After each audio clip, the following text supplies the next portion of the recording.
할렐루야, 나사렛 아침 묵상에 함께 해주시는 모든 분들을 주님의 이름으로 환영하고 축복합니다.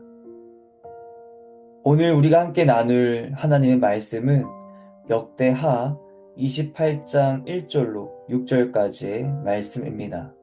제가 봉독해 드리도록 하겠습니다. 아하스가 왕위에 오를 때에 나이가 20세라 예루살렘에서 16년 동안 다스렸으나 그의 조상 다윗과 같지 아니하여 여호와 보시기에 정직하게 행하지 아니하고 이스라엘 왕들의 길로 행하여 바알들의 우상을 부어 만들고 또 흰놈의 아들 골짜기에서 분향하고 여호와께서 이스라엘 자손 앞에서 쫓아내신 이방 사람들의 가증한 일을 본받아 그의 자녀들을 불사르고 또 산당과 작은 산 위와 모든 푸른 나무 아래에서 제사를 드리며 분향하니라. 그러므로 그의 하나님 여호와께서 그를 아람 왕의 손에 넘기심에 그들이 쳐서 심히 많은 무리를 사로잡아 다메섹으로 갔으며 또 이스라엘 왕의 손에 넘기심에 그가 쳐서 크게 사륙하였으니 이는 그의 조상들의 하나님 여호와를 버렸음이라. 르말야의 아들 베가가 유다에서 하루 동안에 용사 12만 명을 죽였으며. 아멘. 우리 모두에겐 소중한 것들이 있고 또 중요한 가치들이 있습니다. 그리고 우리는 그것들을 지키기 위한 행동을 합니다. 즉, 그것들을 지키기 위한 선택을 한다라는 것입니다. 경제학에서는 이를 기회비용이라고 이야기합니다. 즉, 더 중요한 것을, 더 가치 있는 것을 선택함으로 인해서 내게 조금은 덜 중요한 것, 내게 조금은 덜 가치 있는 것을 포기한다라는 어떤 경제학적인 용어입니다. 인정하고 싶지 않지만 내가 선택하는 것들이 결국 내가 누구인지를 나타냅니다. 제임스 K.A. 스미스의 책 You Are What You Love, 즉 우리나라 한글로 번역된 책의 제목은 습관이 영성이다라는 책에는 이 부분이 잘 설명이 되어 있습니다. 오늘 본문에 소개되는 아하스는 유다 왕 중에서도 가장 타락한 왕 중의 하나로 묘사됩니다. 그는 종교적, 또 정치적, 도덕적으로 모두 타락했으며 이로 인해 유다는 심각한 위기에 직면하게 됩니다. 근데 그의 악행은 단순히 개인의 불신앙을 넘어서 공동체 전체의 타락과 멸망을 부른 정말 가슴 아픈 그런 역사적인 계기가 되었습니다. 그렇다면 아하스가 도대체 어떤 악행을 저질렀기에 성경에서 이렇게 묘사가 되는가 잠시 살펴보길 원합니다. 첫 번째로는 우상숭배의 죄입니다. 바알에게 제사했습니다. 이방신 바알을 따르고 그를 위해 제단을 쌓았습니다. 또한 하나님께서 정말로 가증하게 여기시는 사람을 바치는 일, 즉 자녀들을 불 가운데로 지나가게 하는 이 이방의 풍속을 따라서 자기 아들을 불 속에 바쳐서 제물로 바치는 정말 이 더러운 일을 행하기도 합니다. 또 산당과 높은 곳에서 제사와 분향을 드리고 유다 전역에서 비공식 제단을 설치하여서 하나님 외에 다른 신들, 즉 이방 신들에게 예배하는 이러한 문화를 만들기도 합니다. 또 이 아하스는 아수르를 의존하는 왕이었습니다. 그래서 북이스라엘과 아람이 연합해서 유다를 공격했을 때 아하스는 하나님을 의지하고 하나님을 신뢰하며 나아가는 것이 아니라 아수르 왕 디글라필레셀에게 도움을 요청합니다. 이 과정에서 도움을 요청하려다 보니까 조공을 바쳐야 하는데 이 조공을 무엇으로 바치냐면 성전과 왕궁의 금과 은을 아수르에게 조공으로 바칩니다.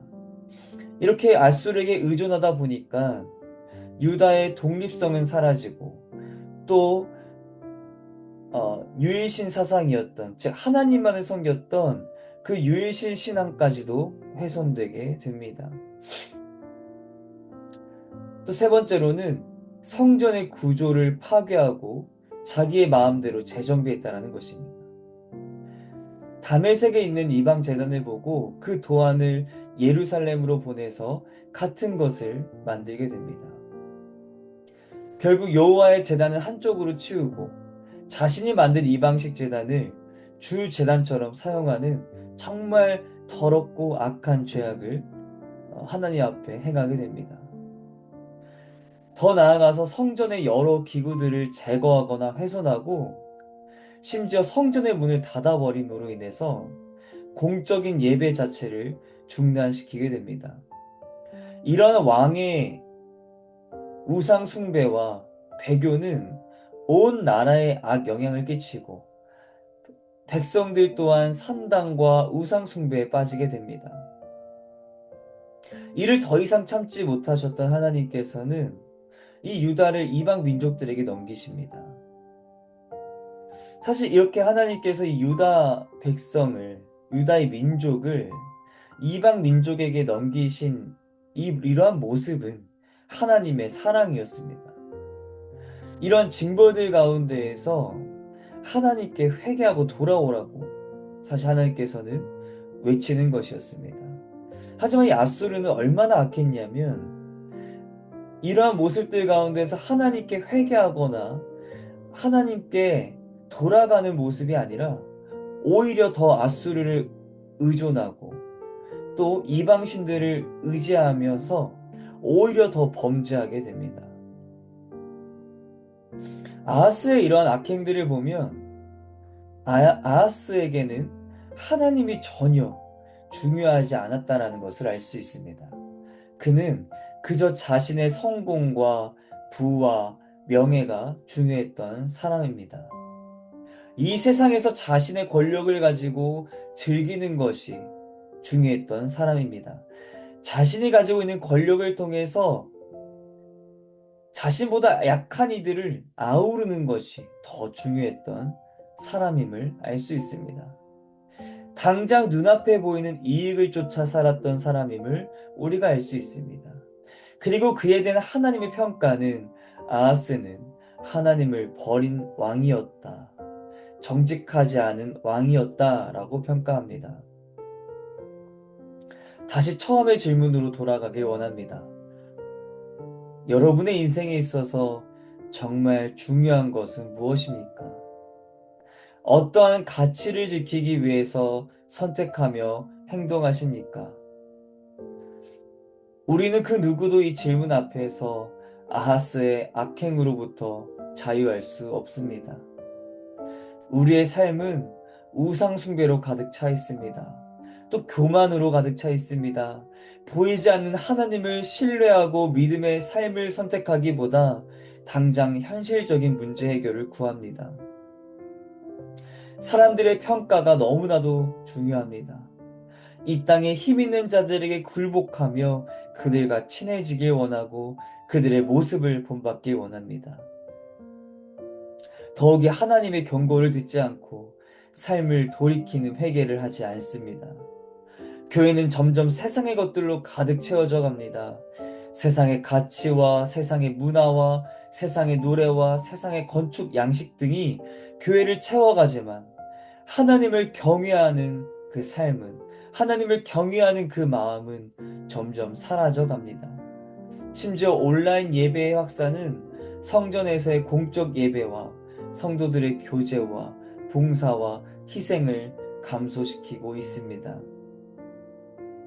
우리가 만일 늘 깨어있지 않고 하나님을 경외함으로 서 있지 않는다면 우리는 아하스와 같은 모습으로 인생을 살아갈 수밖에 없습니다.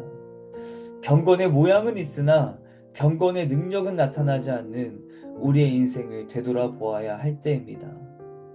말로는 하나님을 너무나도 잘 섬기는 것 같지만 실상 우리의 삶을 되돌아보면 하나님을 섬기기보단 이 세상의 것들을 섬기고 있진 않은지 되돌아보아야 합니다. 우리 주변에 그러한 사람 꼭 있지 않습니까? 말만 들으면 정말 그 누구보다 신실하고 그 누구보다 하나님을 잘 섬기고 그 누구보다 하나님을 경외하는 자인 것 같은데 막상 그의 삶을 보면 하나님이 보이지 않는, 하나님을 경외하는 모습이 전혀 보이지 않는 그러한 사람들을 볼 때가 있습니다. 하지만 그러한 모습이 결국 우리의 삶, 우리의 모습에도 똑같이 나타나지 않는지 우리의 모습을 되돌아보아야 한다는 것입니다. 예배는 참여하고 성경 공부도 하고 기도도 하고 성경도 읽고 헌금도 하며 종교적인 행위들을 잘하며 나아가지만 결국 우리의 일상의 삶이 하나님을 떠나는 삶은 아닌지 되돌아보아야 한다는 것입니다. 결국 내 인생의 중요한 선택에 있어서 정말 우리 하나님께서 가장 중요한 이유가 되는지를 되돌아보아야 한다는 것입니다. 하나님께서는 오늘 우리에게 우리의 인생 전부를 하나님께 돌이키기를 원하십니다. 우리의 인생 전부를 하나님께 드리기를 원하십니다. 99%가 아니라 100%를 원하십니다. 우리는 마지막 때를 살아가고 있습니다. 언제 주님께서 다시 오실지 그 누구도 알 수 없습니다. 중요한 것은 우리 모두 심판자 되시는 주님의 평가를 받게 될 것이라는 것입니다. 여러분은 어떠한 평가를 받기를 원하시나요? 오늘 하루 우리의 삶을 통해서 하나님께 우리의 답을 올려드리는 시간이 되기를 간절히 축원합니다. 아멘.